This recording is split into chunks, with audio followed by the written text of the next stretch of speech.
সেই Allen Donald আবারও কি ফিরছেন? সেই অ্যালেন ডোনাল্ড কি আবারও বাংলাদেশের পেস ইউনিটের দায়িত্বে আবির্ভূত হচ্ছেন? ক্রিকেট বোর্ডের সেই ভ্যাকেন্সিটা রয়েছে, ডোনাল্ডের সেই ইচ্ছাও রয়েছে। প্রকাশ্যে তিনি বলছেন তিনি আবারও বাংলাদেশের ক্রিকেটে কাজ করতে আগ্রহী। ক্রিকেট বোর্ড সবচেয়ে বেশি সফল হয়েছিল সাউথ আফ্রিকায় গিয়ে তাদেরকে হারিয়ে, তাদের দেশে 50 ওভার্স ক্রিকেটে ডোনাল্ডের সময় তার প্রথম অ্যাসাইনমেন্ট, সেই দেশেই বিশ্বকাপ। এরকম একটা ইকুয়েশনে Allen Donald definitely Bangladesh cricket বোর্ডের নজরে খুব ভালোভাবে আছেন। এবং ডোনাল্ড যখন স্বীকার করেছেন যে তিনি আসতে আগ্রহী, বাংলাদেশের যখন ওই জায়গাটা দিয়ে ভ্যাকেন্সি, দুয়ে দুয়ে চার মিলতে খুব বেশি দেরি নেই। আলোচনায় অ্যালেন ডোনাল্ড, এবং অ্যালেন ডোনাল্ড যেই আলোচনায় স্থানীয় একটা গণমাধ্যমে দেওয়া সাক্ষাৎকারে তিনি যা জানাচ্ছেন, তাতে বাংলাদেশ ক্রিকেট বোর্ডে অ্যালেন ডোনাল্ড অধ্যায় আবারও ফর্মালি শুরু হতে যে কোনো সময় পারে। অ্যালেন ডোনাল্ডের অধ্যায়টাকে আমরা যদি একটু রিকল করার চেষ্টা করি, এখানটা বেশ কয়েকটা কম্পোনেন্ট রয়েছে যেটা আসলে অ্যালেন ডোনাল্ডকে বাংলাদেশ ক্রিকেটের দায়িত্বে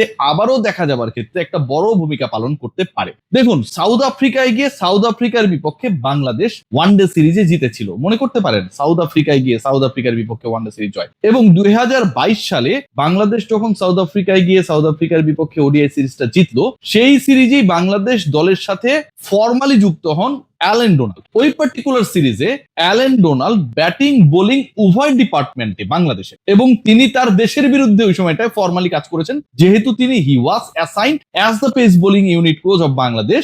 ব্যাটিং বোলিং বাংলাদেশের দুই ডিপার্টমেন্টকেই তিনি দারুণভাবে সহযোগিতা করেছিলেন। জোহানেসবার্গ এবং সেঞ্চুরিয়ানের ওই ম্যাচগুলোকে যদি রিকল করেন, সাকিব তামিমের অবিচ্ছিন্ন সেই পার্টনারশিপের গল্পটা আপনাদের মাথায় ঘুরবে। এবং খেয়াল করে দেখবেন যে দক্ষিণ আফ্রিকায় যখন বাংলাদেশ গিয়ে 2-1 তাদেরকে সিরিজে হারিয়ে দিল, বাংলাদেশের পেস বোলিং ডিপার্টমেন্টে তাসকিন আহমেদের যে পুনর্জন্ম, এবং তাসকিন আহমেদ ওই সিরিজে এত চমৎকার খেলেছিলেন, এত দারুণ খেলেছিলেন, প্রতিপক্ষকে যেভাবে ভুগিয়েছিলেন, বাংলাদেশের জয়ের ক্ষেত্রে তাসকিন যেই বিশাল অবদানটা রেখেছিলেন, অ্যালেন ডোনাল্ডের ওই ইনাগুরাল সিরিজ, ইনাগুরাল অ্যাসাইনমেন্ট ফলপ্রসূ হয়েছিল। বাংলাদেশের batting department, pace bowling department, মানে সাউথ আফ্রিকার পেস বোলিং ডিপার্টমেন্টের ক্ষেত্রে কোন জায়গায় ভুগতে পারে সেটারও তিনি একটা চার্ট করে দেখিয়েছিলেন। এন্ড পরবর্তী সময় ক্রিকেটাররা সেই ব্যাপারটা আমাদেরকে শেয়ার করেছে, গণমাধ্যমে জানিয়েছে how actually Donald did his job. So upcoming world cup হচ্ছে আবার সাউথ আফ্রিকায়, পরের বিশ্বকাপ 2027 বিশ্বকাপ সাউথ আফ্রিকায়। সাউথ আফ্রিকায় গিয়ে বাংলাদেশের সবচেয়ে বড় সাফল্য যদি হয়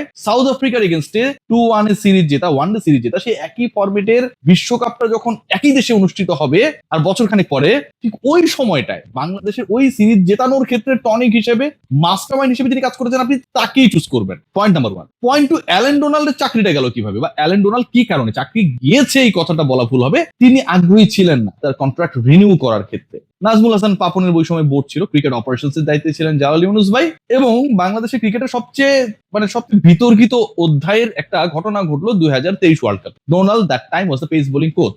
ড্রেসিং রুমে নাসুম আহমেদের সাথে হাতুরু সিং এর যে ঘটনা, এবং ওই একই বিশ্বকাপে 23 বিশ্বকাপে চান্ডিকা হাতুরু সিং এর শুধুমাত্র নাসুমের উপর চড়াও হয়েছেন এমনটা না, বর্তমান বোর্ড প্রেসিডেন্ট তামিম ইকবালের সাথেও তার একটা বড় ধরনের গ্যাঞ্জাম লেগে গিয়েছিল। তামিমকে ওপেনিং থেকে নিচে ব্যাটিং করাবেন এরকম একটা প্রপোজাল দেওয়ার পরে ফাইনালি তামিম সেই বিশ্বকাপই খেলতে গেলেন না। জাস্ট রিকল করুন। আবার ডোনাল্ড ওই বিশ্বকাপের পরে চুক্তি বাড়ালেন না, বাংলাদেশের ওই সময়ের হেড কোচের ব্যাপারে তিনি তার তির্যক মন্তব্য প্রকাশ্যে গণমাধ্যমে নানা সময় এনেছেন। তামিম ইকবাল যে বিশ্বকাপ থেকে বাদ পড়লেন, সেই একই বিশ্বকাপের পরে ডোনাল্ডও চলে গেলেন। তামিম ইকবালের ক্যাপ্টেন্সিতে বাংলাদেশ দল সাউথ আফ্রিকাকে যেই সিরিজে হারালো, সেই সিরিজেই অ্যালেন ডোনাল্ড বাংলাদেশ দলের পেস ইউনিটের দায়িত্ব নিলেন। তামিম ইকবাল যখন বোর্ড প্রেসিডেন্ট, এবং এই প্রেসিডেন্সির আন্ডারে সব ঠিক থাকলে 2027 বিশ্বকাপ যখন বাংলাদেশ দক্ষিণ আফ্রিকায় গিয়ে খেলবে, ঠিক তখন বাংলাদেশের ওই পেস ইউনিটেই হেড কোচের, মানে পেস ইউনিটের প্রধান কোচের দায়িত্বে কেউ নেই, ফর্মালি কেউ নেই ফরেনারদের মধ্যে। ডোনাল্ড আবার ফ্রি। স্থানীয় গণমাধ্যমকে ডোনাল্ড জানাচ্ছেন, কি জানাচ্ছেন একটু আপনাদেরকে জানাই, খুবই ইন্টারেস্টিং। তিনি বলছেন, আপনি কখনো জানেন না কখন দ্বিতীয়বার বাংলাদেশের ক্রিকেটে আপনার জীবনে সুযোগ আসবে। আমি জানি বাংলাদেশের ক্রিকেটে অনেক কিছু পরিবর্তন হয়েছে, আপনারা এখন তামিম ইকবালকে সভাপতি হিসেবে পেয়েছেন, এবং তার খুব ভালো উদ্দেশ্য রয়েছে। এটা অ্যালেন ডোনাল্ড বলছেন যে তামিম ইকবালের খুব ভালো উদ্দেশ্য রয়েছে, যার হয়তো কোনো এক সময় আবার সেখানে ফিরে যাওয়ার বা স্মৃতিগুলোকে নতুন করে বাঁচার সুযোগ আসতে পারে। তিনি হোপফুল। আরেক প্রশ্নের উত্তরে তিনি বলছেন, আমি জানি সন্টেট চলে গেছে এবং এই মুহূর্তে একজন স্থানীয় কোচ কাজ করছেন, এই চলে যাওয়ার পরে তালা জুবাইর কাজ করছেন, সেটাকে বুঝিয়েছেন। এরপর বলেন, আমি নিশ্চিত তারা এই মুহূর্তে তার কাজে খুশি, তাই হ্যাঁ যদি কেউ আমাকে জিজ্ঞেস করে আমি কি আবার যোগ দিতে আগ্রহী বাংলাদেশ দলে, আগ্রহী হব কিনা, তিনি বলছেন অবশ্যই উত্তরটা হবে হ্যাঁ, আমি ভাববো। অ্যালেন ডোনাল্ড ভাববেন। Allen Donald is very much eager to be the part of national team again, এবং সেটা তিনি ফর্মালি বলছেন। ন্যাশনাল টিমের সবচেয়ে biggest assignment under the presidents of Tamim Iqbal South আফ্রিকায় গিয়ে সাকসেসফুল হওয়ার রেসিপি,